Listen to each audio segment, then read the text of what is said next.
into mixed mode problem. And so that's what we're going to go into.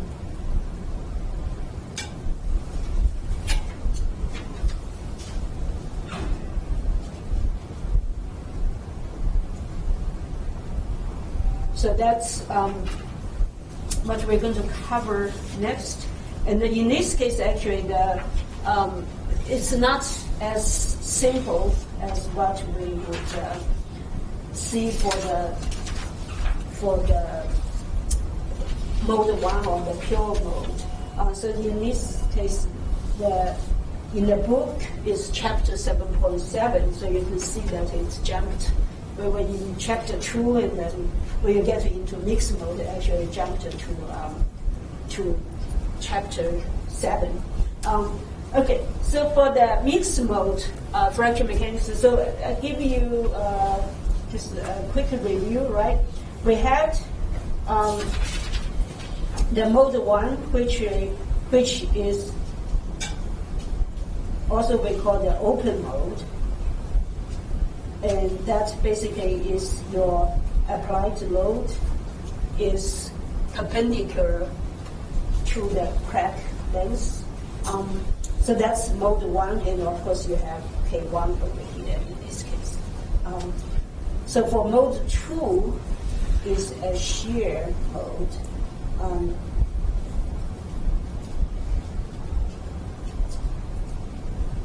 So follow the same convention. Is basically to take a center crack with in an infinitely large plate, then that means the shear load actually is applied at the edge that parallel to the crack. So in this case, that's what we call the mode 2 crack type, and that's the shear mode. So in this case, we have K2, and of course, the third mode, which we very rarely deal with, is where you have the shear force come out from the plane and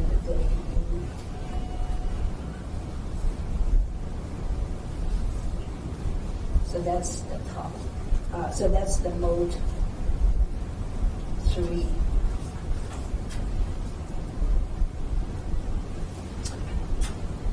Okay. Now the problem with this is they have different load cases, so we cannot really using the method of superposition for this. We cannot just say my stress intensity factor is equal to K1 plus K2 plus K3. That is completely wrong. Okay, because in this case they don't add together. Okay, just the same thing as you cannot add shear stress and the normal stress together. We have two different things. You can only add the effect of shear normal stress together, but you don't add stress, normal stress and shear stress together. So in this case, you cannot add the mode 1 stress intensity and the mode 2 stress intensity together. So you have to come up different criteria for that. So there are different types. This mixed mode crack propagation criterion, there's tons of them out there for different applications. It's get very complicated. So I will just cover one criterion that just kind of give you an idea how it works.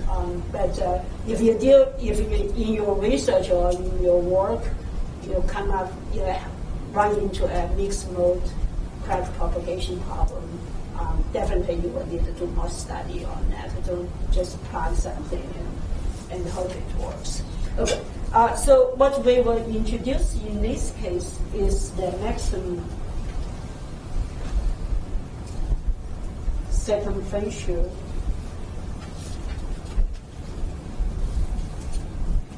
stress criterion.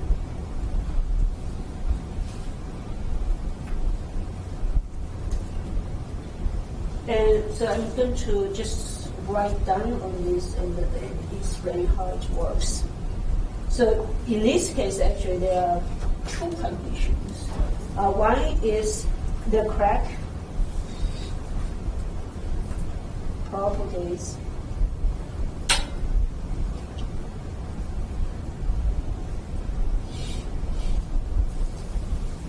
from the tip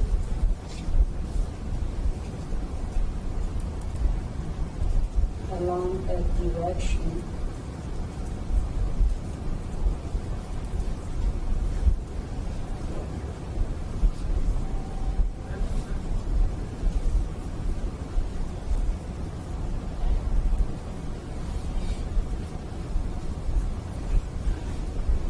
Okay, so what that means is sigma theta is, for all direction, is the maximum at that direction, right?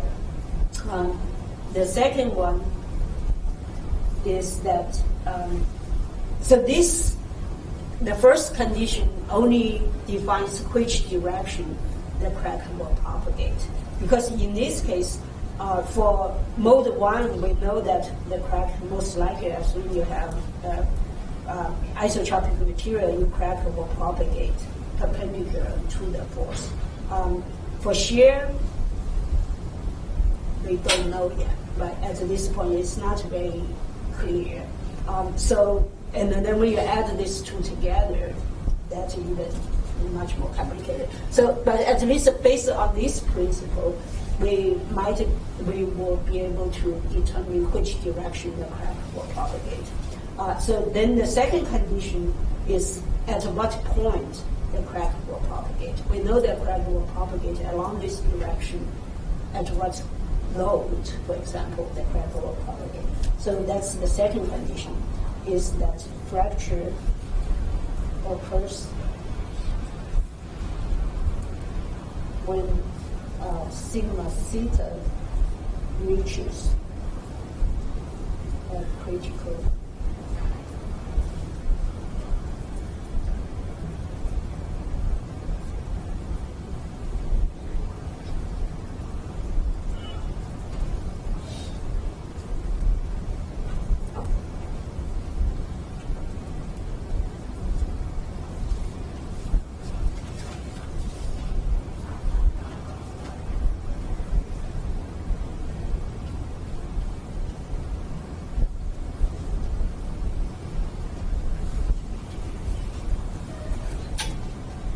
Okay, so this sentence can be essentially break into two sentences. One is the fracture will occur when sigma theta reaches a critical stress sigma c. Right, so this is nothing new. We have seen that before. Once the stress reach critical stress, then it will occur. How do we define that sigma c? Sigma c is that sigma c is equal to the fracture stress in a mode 1 case. And we know that the fracture stress in a mode 1 case is determined by the critical stress intensity factor. So sigma c essentially have to be calculated for a specific case based on the K1C, which that's where the material property comes in. Okay. So that basically is the maximum circumferential stress criterion that we will use to determine which direction the crack will propagate and under what stress or under what load the crack will propagate. Okay, so obviously we need to write this in a mass form so that they can use it, because this is very descriptive. So for the first one, is that the crack propagate from the tip along a direction that has a maximum sigma theta. So we know that what that means is my d sigma theta over d theta have to be equal to 0, right? It will give either my minimum or my maximum, but that is, they need to check, so this is for theta. So that's the equation we will use. on this one, of course, is my sigma c is equal to, so my sigma theta should be less or equal to sigma c, and my sigma c is determined from my stress intensity factor, which is K1C over square root of AC. So it's for a given crack length, based on my critical stress intensity factor, I can define my critical stress, and then my sigma theta have to be less than that. So in this case, my sigma c actually is a function of A. So it's no longer material property, but it's a material property under the crack length. So I think I'm going to stop here instead of start doing the equation and the derivation. So we'll come back and then divide for the case of, if we have the case of this plus that, how do we apply this principle to find which direction the crack will propagate and what the stress will be. Okay, I will see you next time. Yes. In that second point, why are we comparing it with the first mode? Is it because we know much about it, or is it critical? Yeah, it's because this again, as I said, this is one of the criteria. It's just convenient probably it has some merit, but it's also convenient to do that because we have, we know K1 very well. Right? The reason is because we know case 1 much more better than the other case. Right, yeah. And there, as I said, there are many other mixed mode criteria that probably is more complicated. This is probably one of the easiest one, that's why it gets into the textbook. Right. So let's look at a generic case where we have basically a large plate or infinitely large plate with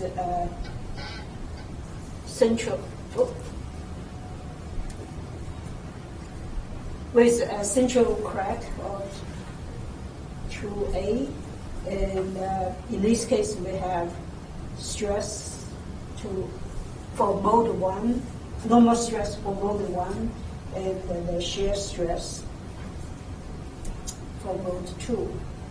And so just generic enough that basically you need to consider mode 1 and mode 2 together. So if you go back to the book, so we know that based on this principle, right, we need to look at the critical, the stress that really important is sigma theta. So if you go back to the book, they give you the stress distribution of sigma theta around the crack tip for both cases. So I said before, we cannot add stress intensity factor together, but we can add stresses together. So basically, in this case, my sigma theta for the both cases is equal to sigma theta of the mode 1 plus sigma theta of mode 2. And so if you go to the book, you can find the expression for the open mode. If you know your stress intensity factor, and then there's an equation for calculate the stress distribution. So I'm going to write it down.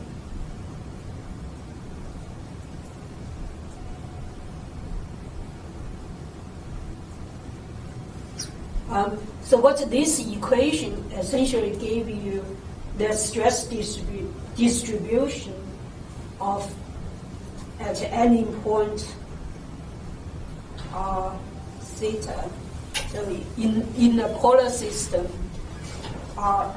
as long as you know the location of that point, you know R and the theta, and you know the stress intensity factor, you can calculate the stress. So this essentially is the stress field around the crack tip due to mode 1 stress intensity factor. For mode 2, the equation is similar, but not exactly the same, obviously. So in this case, it is minus 3 over 4 sine theta over 2 minus 3 over 4 sine 3 theta over 2. So the same thing. In this case, my K1 is equal to sigma square root of pi a, and my K2 is equal to tau square root of pi a.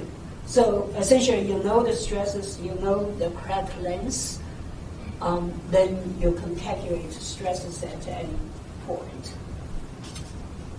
Okay, so once we have this, then we want to determine at what direction sigma theta is the maximum. So that means we need to take the derivative of sigma theta over d theta and see what we got.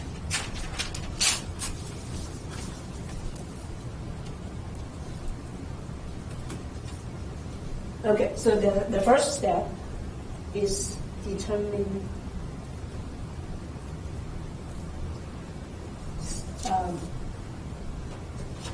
theta critical, so that in which sigma theta is maximum. Yeah. Oh, that's it. Okay. All right.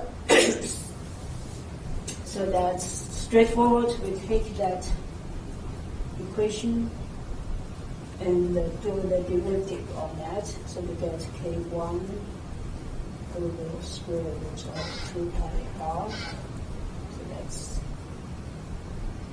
minus 3 over 8.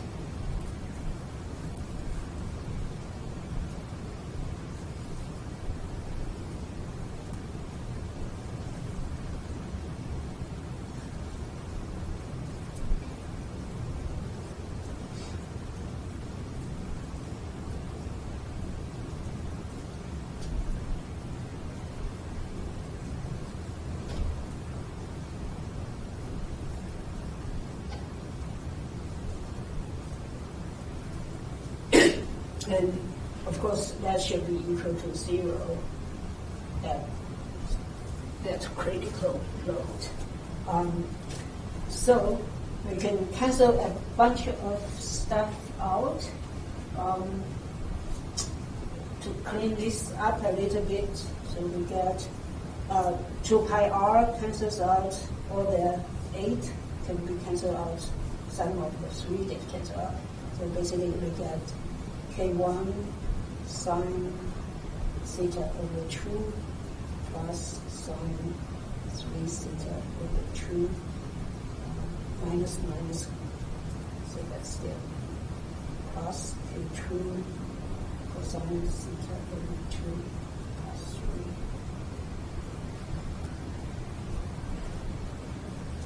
3. Okay, so that looks a little bit nicer. So clean that a little bit. So for this, obviously we're trying to have to, there are cosine theta, sine theta, and all this stuff, so we're just trying to clean it up a little bit. For trig, we have sine alpha, so I just write it down, probably you may not remember off your head. So sine alpha plus sine beta is equal to 2 sine alpha plus beta over 2 times cosine alpha minus beta over 2. And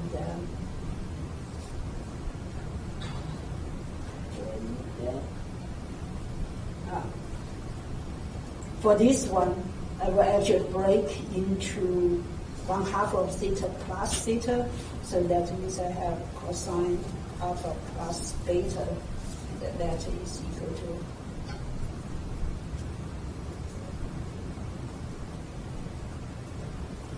and so I apply those to that, So we get K1. We have two signs add together, so I should have that. This sign.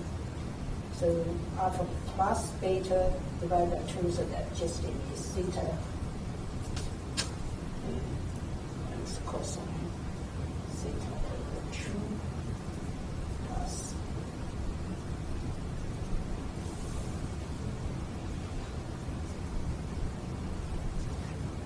So in this case, I have cosine 3 theta over 2, and that is equal to theta over 2 plus theta.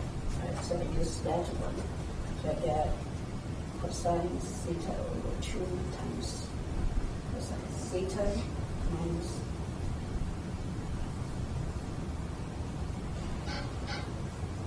that's equal to 0.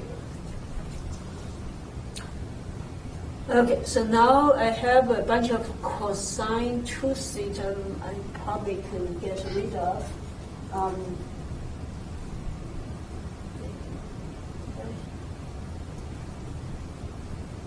I need to go one more step.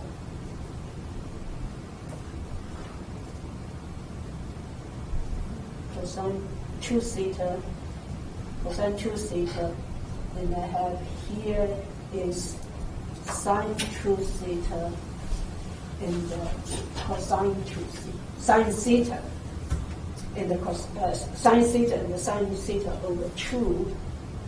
And I'm going to apply another one. Basically, I'm trying to get everything down to cosine theta over 2. So we know that sine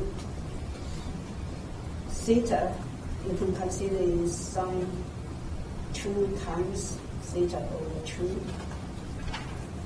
Right? So that we know is equal to 2 sine theta over 2 times cosine theta over 2. So we plug that into that. We get K1 2 sine theta.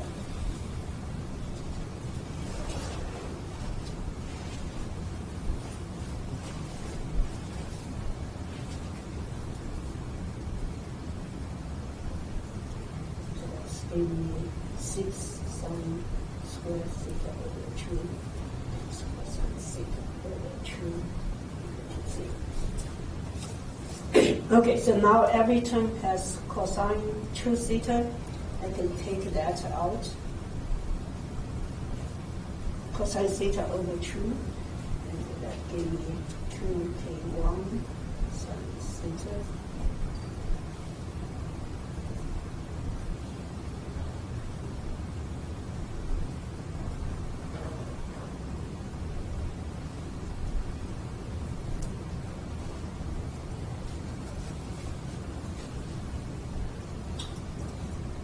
Okay, so from here, obviously, to make this equal to 0, you could have either cosine theta over 2 is equal to 0, or the second term.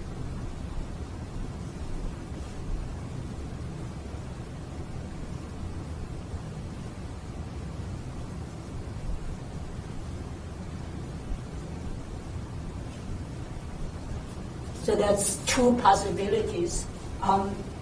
So if these have to be 0, what does that say about theta?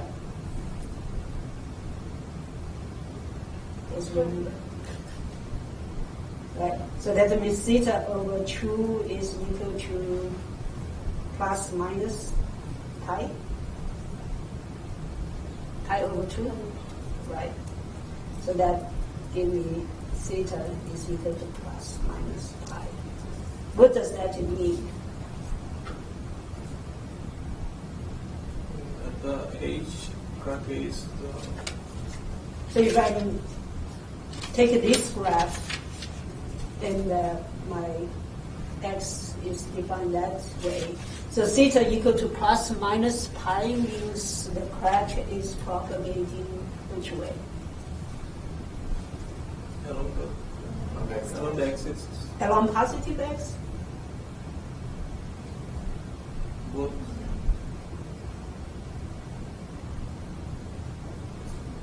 Where is my pi? Also along negative. both are point negative x, right? At a point A, that means the crack is propagating along negative x. What does that mean? The crack actually going backwards, right? So that's not possible. So this means that crack propagates backwards. And that clearly is not possible. So the only possibility, now we eliminate the first possibility. So the second possibility, we have to go with the second possibility. That makes more sense because it carries K1 and K2, right? You probably should know, and just by your gut feeling, that your theta have to be dependent on K1 and K2, right? Okay, so let's go with the second one. So for that,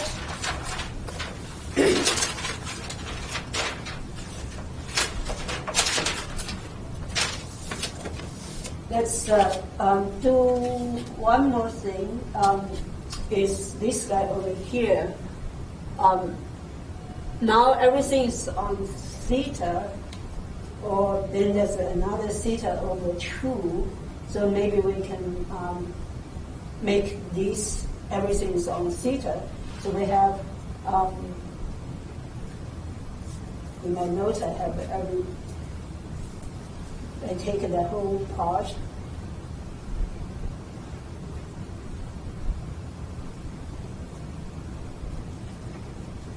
And so we can use actually this guy over here. I have a square, so I write this down.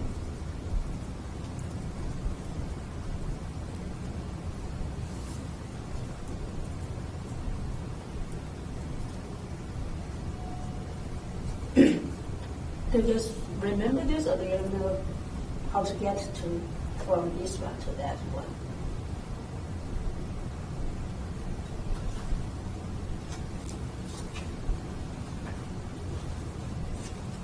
If you don't have your math book with you, how do you go from here to here? Do you remember? Sine scale theta is equal to 2 times cos 2 theta. Over here? We have something from trigonometry. Right, from the tree. So cosine 2 theta, you can, cosine theta, you can get cosine theta over 2 plus cosine theta over 2, right?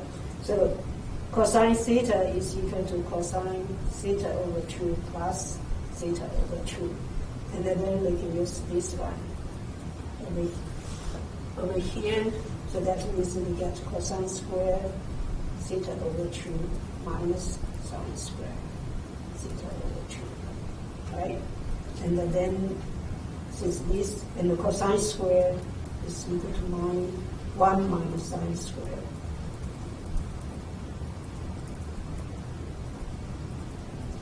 And so from that, we get sine squared theta over 2 is equal to 1 minus. So I should have a 2 over here.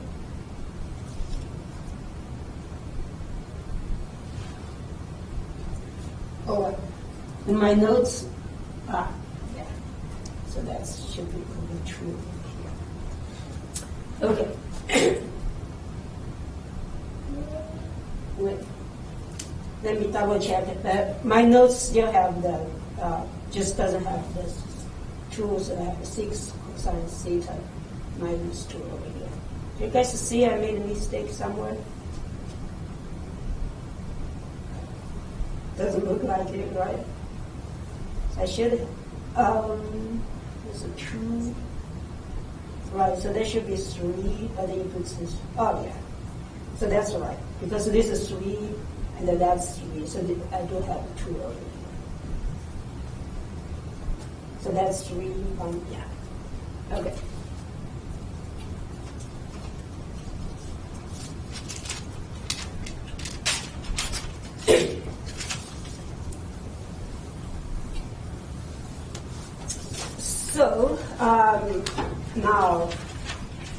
now we can take this guy and plug into here, so I get 2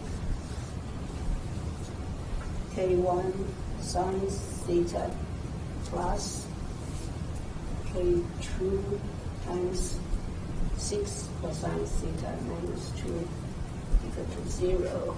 So divided by 2 give me a simpler.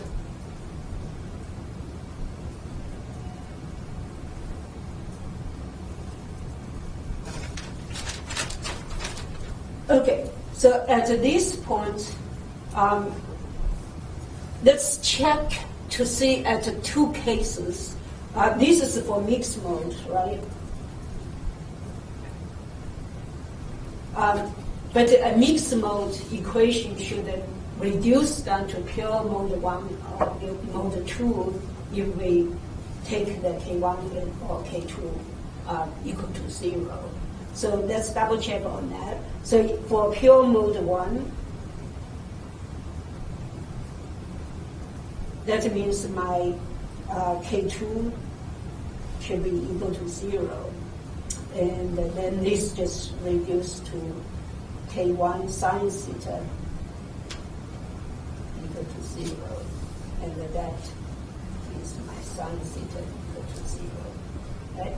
So my sine theta equal to 0, that means my theta critical is going to be at 0 degree or pi.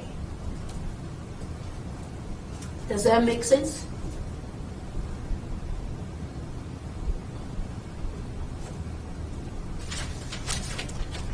So if I have over here at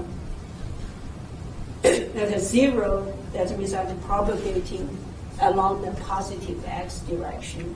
At a pi, of course, is propagating the other way. So pi is not right. So again, this goes away.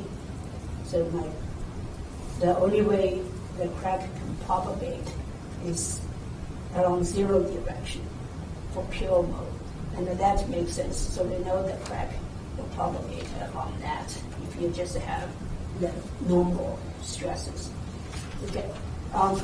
So for pure mode 2, as we said before, pure mode 2, actually, we don't know how the crack is going to propagate. So in this case, of course, K1 equal to 0, K2 is not, so that means only that cosine terms should go to 0, so from that, that your sigma critical is equal to arc cosine of 1/3. And that gives me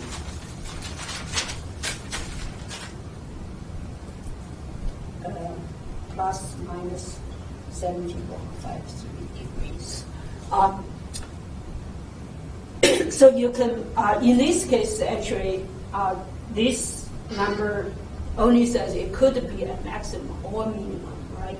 But if you plug into the original equation, you will see that this is actually a maximum. So I'm not going to derive that. Just believe me, or you can check it later. This is give you the positive, the maximum stresses along sigma c. So what that means is if you have only the shear stress on the cracked body, your crack actually will either propagate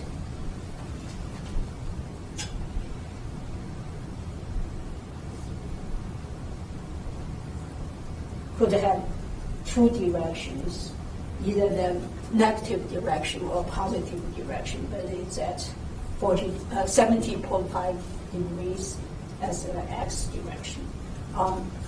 So that is pure mode 2. So you can imagine that if you have a mix, you can probably guess that then your crack will propagate between 0 and 70.53. So that's basically that region, if I mark by red, is this region is where your crack is likely to grow. You probably will not see crack grow beyond that point, unless you have load along the x direction as well. So that kind of defines the boundary of where your crack will propagate. So if, in this case, where either pure 1 or pure mode 2, then that means both K1 and the K2 are not 0.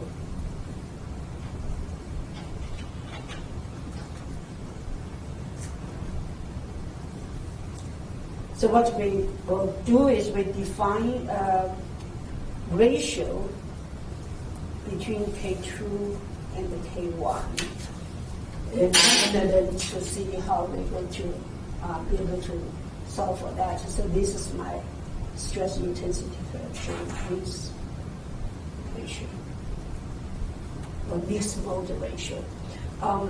So from here we got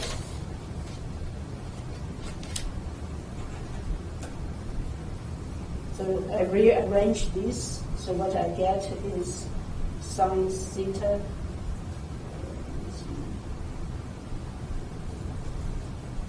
over 1 minus 3 cosine theta is equal to negative RK.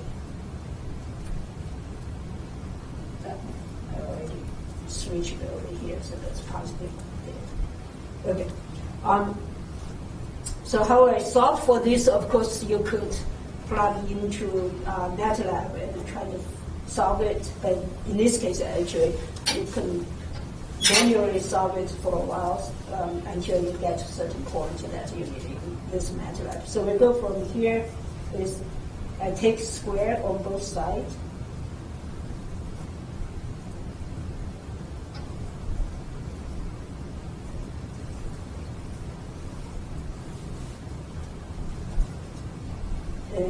And then in this case, the reason I do that is now I can convert the sine square theta into cosine square theta. So I get 1 minus cosine square theta over 1 minus 6 cosine theta.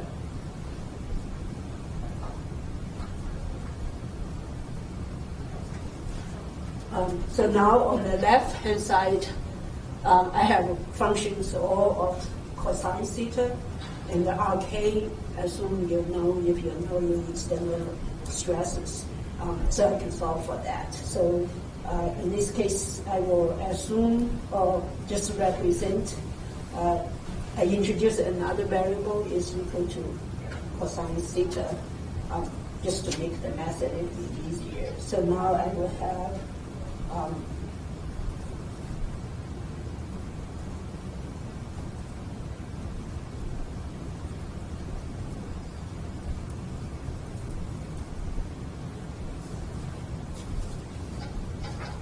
so I combine that one more time, I get 9k squared plus 1 minus 6.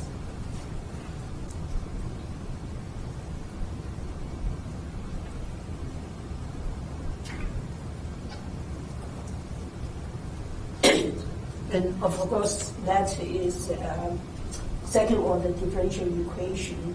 So if you, not a differential equation, that's a second order, second order equation, right? So you can define this is A is equal to 9k squared plus 1, B is equal to minus 6 k squared, and C is. So of course, you know that solution then is equal to minus B plus